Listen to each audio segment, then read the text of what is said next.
como eu disse na minha palestra, com coisas como que aconteceram com coisas como Birds on the Wires, onde eu estava atento ao mundo e aberto a opções, né? Quando eu peguei uma foto de pássaros e acabei recortando a foto e fui para o piano tocar, esse é o conselho que eu dou para todo mundo, é basicamente esse, né? Esteja atento às opções que aparentemente não tem muita coisa, né? Eu acho que a gente pode, quando a gente está aberto, a gente pode achar caminhos que aparentemente não estão lá, né? Eu costumo dizer quantos músicos muito melhores que eu viram aquela mesma foto no Estadão, né? Mas acharam meio idiota a ideia de cortá-la e ir para o piano tocar aqueles pássaros, né? Basicamente, a minha abertura à possibilidade é que me fez fazer aquela peça que ficou tão bacana.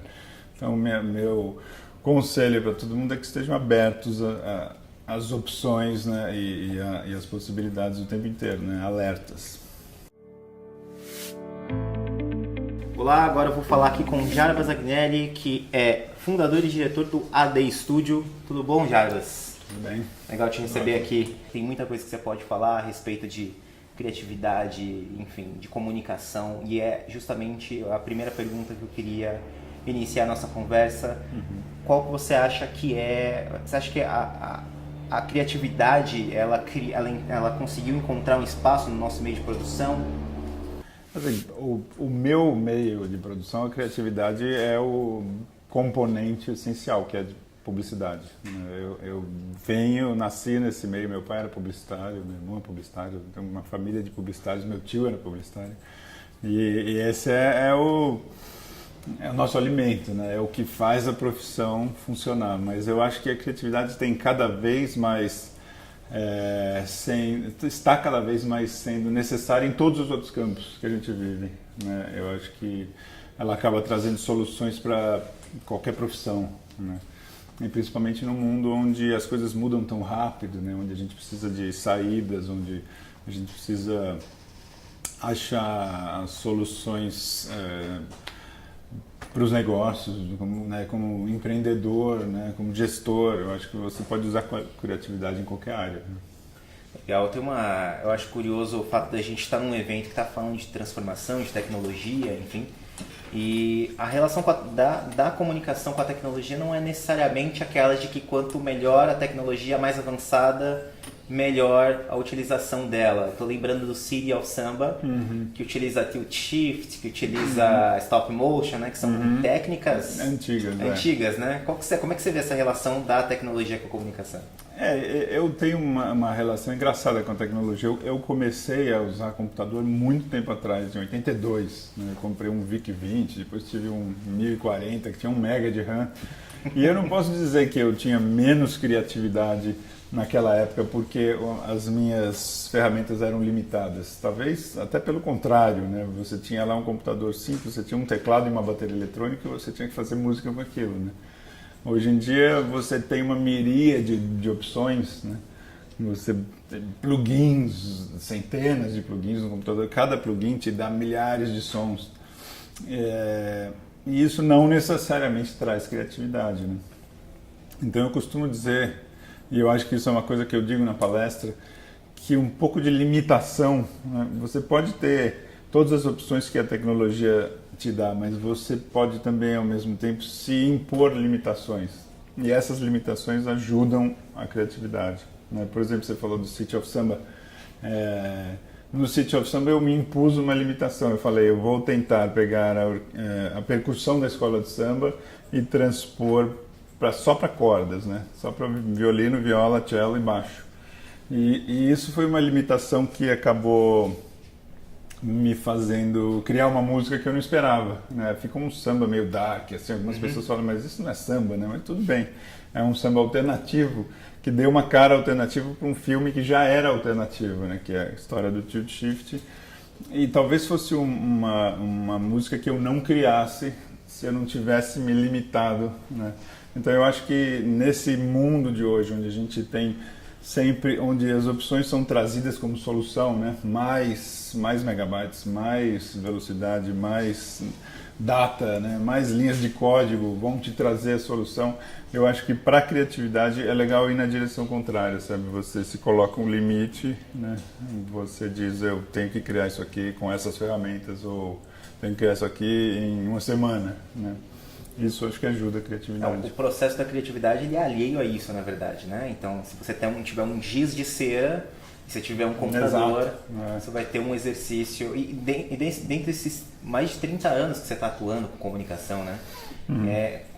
Como é que você viu esse exercício de criatividade mudar nas pessoas com quem você trabalhou ou mesmo em você? Você acha que isso essencialmente se manteve a mesma coisa ou de alguma maneira interferiu nesse processo criativo de trabalhar com comunicação? Não, eu acho que as ferramentas ajudam a gente, né? Eu sou um amante da tecnologia, né? Eu trabalho tanto na área de vídeo quanto na área de música e essas duas áreas mudaram demais nos últimos anos, né? Sei lá, com todas as ferramentas que você tem para edição de vídeo, né? A própria captação do vídeo, né? E na música também, né? Antigamente você nem trabalhava áudio no computador, você só trabalhava o MIDI ali para disparar um teclado. Então, eu sou fã da tecnologia, mas ao mesmo tempo eu me policio para que a gente não fique escravo da necessidade do... Acho que uma coisa que acontece muito no mundo atual é a ilusão de que o update vai melhorar a gente, né? A história da obsolescência programada, né? E você tem essa coisa, então eu vou esperar porque a próxima versão vai me ajudar mais, né? Eu acho que isso é um problema de hoje em dia no geral. Eu acho que a criatividade está aqui dentro, né? A gente consegue fazer o que a gente quiser com muito pouca coisa, né? Eu acho que isso é uma história da adaptação do ser humano, né? Desde as cavernas, né? A gente se adapta às dificuldades, né? E eu acho que quando você tem excesso de facilidades, você acaba tolhindo a sua criatividade, né? De fato, a criatividade ela se move alheia a isso, né?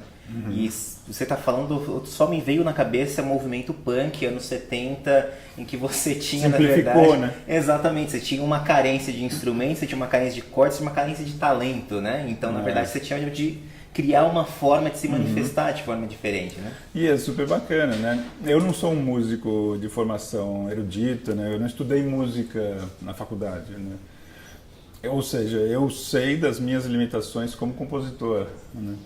Mas, como você disse, os caras que eu mais admiro na música, sei lá, Joy Division, né? Que é uns moleques que eles mal sabiam tocar, né? Eles sabiam pouquíssimas... Eles não tinham... nenhum tipo de técnica muito avançada com seus instrumentos, né? Nem como compositores, né? E fizeram músicas belíssimas, né? Porque eles estavam lá colocando, né, o coração deles na história, né? Então eu acredito muito nisso. E mesmo para músicos que são muito bons, né? Sei lá, eu lembro da história do Queen. Se eles começavam uma música e em 24 horas eles não acabassem essa música, eles jogavam ela fora. Ou seja, isso é o tipo de limitação que eu estou falando, né? Você colocar uma regra e isso vai te ajudar o seu cérebro se adapta àquilo, né? Liga todos os neurônios ali, precisamos funcionar dentro desse deadline. Acho que isso é uma coisa que ajuda também. É interessante que existe até uma certa antítese aí, que quando você está falando, por exemplo, Queen, se a gente não terminar em 24 horas, não vamos abandonar esse projeto. E ao mesmo tempo a gente tem criativos nas agências, nas empresas que... Muitos deles falam que o problema é a nossa alta taxa de produção, que a gente tem que produzir muito, tem que produzir em alta qualidade, mas não necessariamente o processo criativo faz com que isso seja uma realidade. Né? Como é que você vê essa relação? Para mim sempre foi o contrário disso. Deadline sempre foi um fator que me fez funcionar melhor. Eu, quando não tenho deadline, você acaba falando, não, então eu vou melhorar esse projeto depois, daí você vai procrastinando e você não termina nunca. Sim. Eu acho que o deadline ajuda. Claro que tem o exagero disso, né? Eu vivo o dia a dia da publicidade e você tem exigências de produtos premium com o prazo e uma verba totalmente né? Então você tem lá um contraste de coisas que muitas vezes deixa todo mundo um pouco frustrado pelo formato da coisa, né? Então eu acho que tem um balanço aí, mas eu acho que o deadline ele é bom para o artista, né? Ou mesmo para o profissional. Eu acho que você se coloca metas, né? E isso ajuda. Excelente, Jarbas. Obrigado, muito obrigado pelo seu tempo. Obrigado a você.